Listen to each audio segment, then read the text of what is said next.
Wednesday morning cover for family. Welcome into the studio. Dave, Tay, and Barry joining me here, and we are approaching a Rams game that is feels like a long time coming. Yeah. It really 10 does. days between games. You play 3 games in 12 days and you feel like you're just sick of football, and all of a sudden you're absolutely starved for it. Exactly. I thought it was Thursday. It The feels. next time they played, Joe Burrow would have won a Heisman. You're damn right he will. Thank you. Ooh, Pretty impressive. I like It's pretty it. I like impressive. When you think about what seems even longer is how long ago that game against the Rams was in January.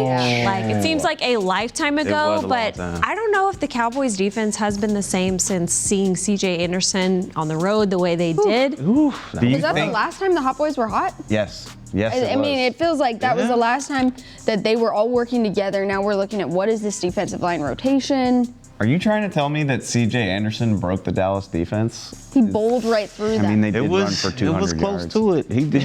He was doing his It thing. was very astonishing. It was.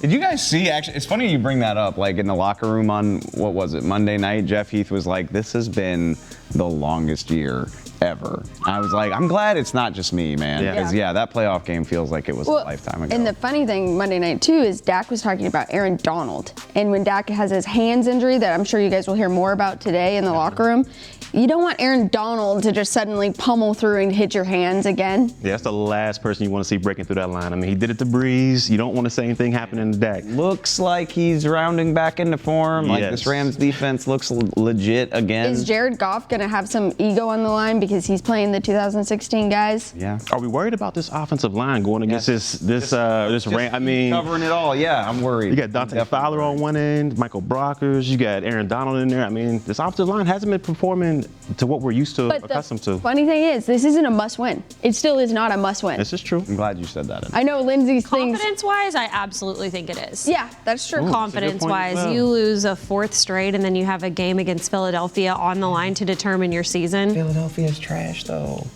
But So is it's the esteem level right now. So is the morale in Dallas. Yeah. Yes, this is that's probably what they fair. need. I mean, and beating the Rams would do so much for you, I think. It would, mentally. especially since they're surging right now. This would be a good win for the Cowboys. All right, guys, earlier this week, the Cowboys did their annual hospital visits and split up all across the Metroplex. Let's take a look at those very special moments.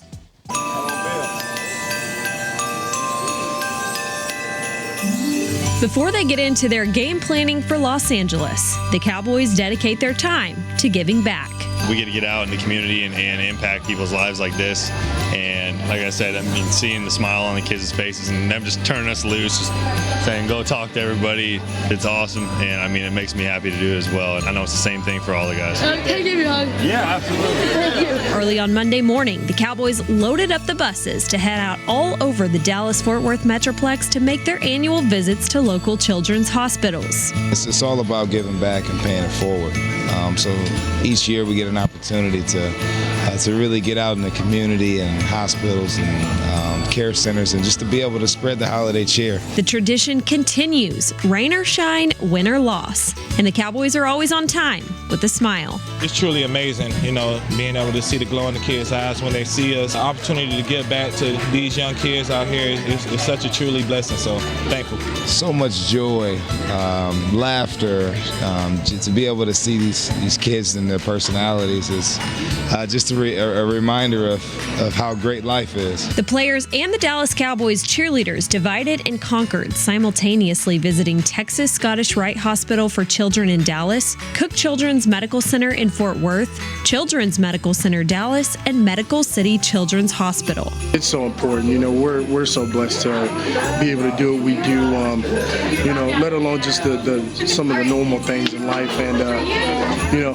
to come out here and put smiles on faces, you know, it's that season, so it's amazing. Today is such an important day for the Dallas Cowboys, especially the Dallas Cowboys cheerleaders. As ambassadors of our organization, it's so important to lead cheer not only in the stadium, but in our community, especially at a holiday season like this. So this was really special and important for us. Certainly puts things in perspective when you come to a hospital like this, and you know, this time of year to see families are going through so many challenges, and you know, some way put a smile on their face. It provides perspective, and you know, I think that's what role model should do.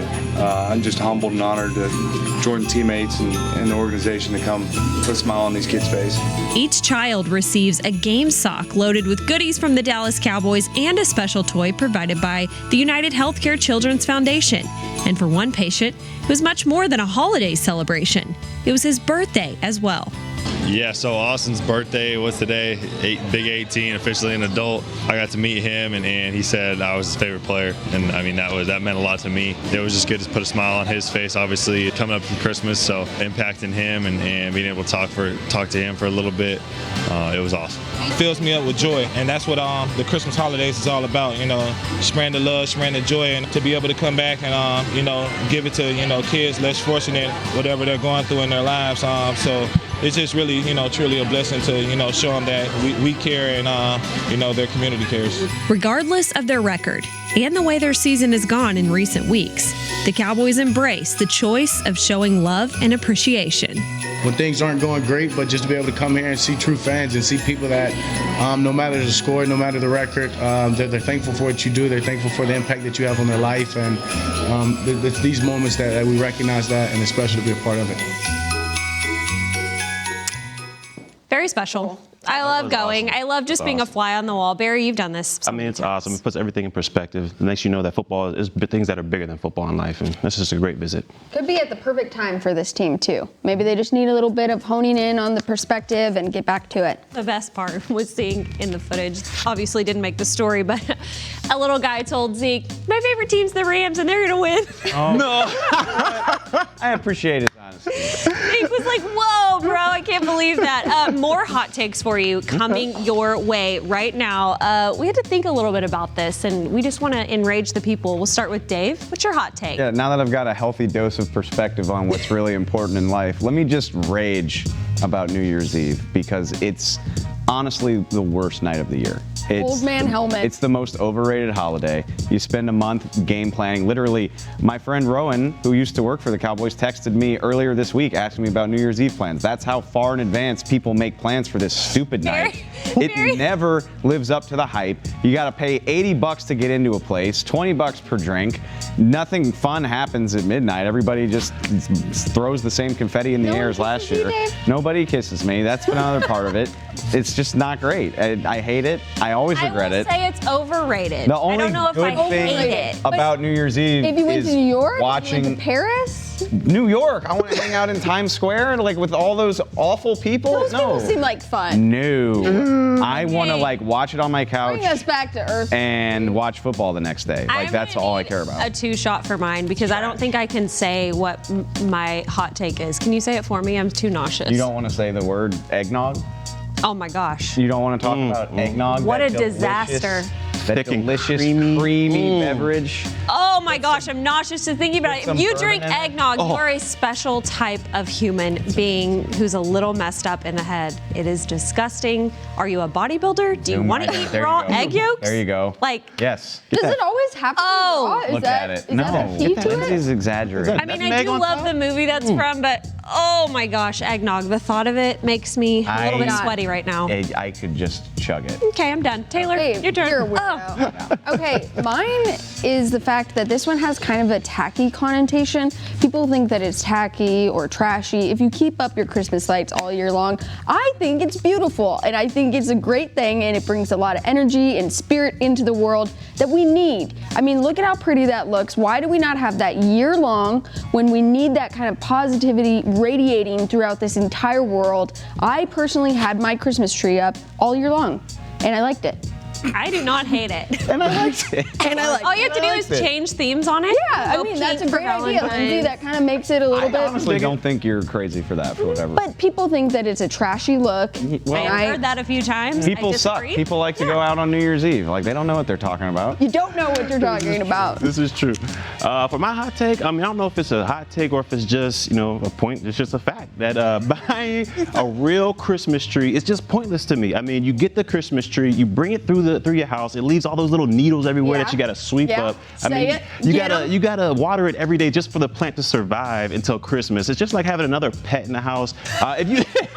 if you want a solution, just get a fake tree. Take it out the box. The day that Barry Church Put a couple poles together and plug it in. It's as simple. It's simple. New Year's Eve because it's a pain, but you like real Christmas trees make your house smell like an evergreen. Go to Bath and Body Works, get you a candle, and have the house will smell amazing. The house will smell amazing. It's fine. I guarantee you will never buy a real Christmas tree. I would. Wait, so you don't even have? I like them though. I like them. That doesn't mean I'm going to go through the effort to. Dave's wife is going to be like, no, that's not happening. He's going to be like, you're right. No, that's not happening. Like, he's not going to stand up. Put effort into anything. 2-minute drill time. Let's get back to the Cowboys, shall we? Talk a little bit about these injuries. There is a long list of them now that are piling up, kind of under the radar a little bit. Which one has really stuck out to you guys that is hurting this team the most? And really, honestly, I'm looking at the defense here. You have Anthony Brown, Jeff Heath been out a few games, Leighton Vander Esch. That's the one. That's the one. It's that big guy right there, Leighton Vander Esch. And honestly, and through no fault of his own, even before he was put on the sideline with this neck injury, I think injuries were limiting his level of play before that. And I think you've seen a difference. We expected these linebackers to be the central strength of this Dallas defense. It hasn't been the case in 2019. I think they're missing the heck out of Leighton. I brought up the Hot Boys earlier. The guy for me is Leighton, not Leighton Vander Esch, but Tyrone Crawford. I feel like they are really missing Tyrone. The fact that he was so versatile. Yeah, he started the season at right defensive end when Robert Quinn was on suspension, but he really felt like the glue to me for the Hot Boys, and it felt like he was always the connector between the young guys and, of course, the veterans, and he was a captain on this team. The biggest thing that he brought, now Leighton is on his way to do that, but Tyrone Crawford had the years to do this, was leadership. And he was always the guy who was impassioned on the sidelines. He was in the huddle. I think they're missing that from Tyrone. You played with him.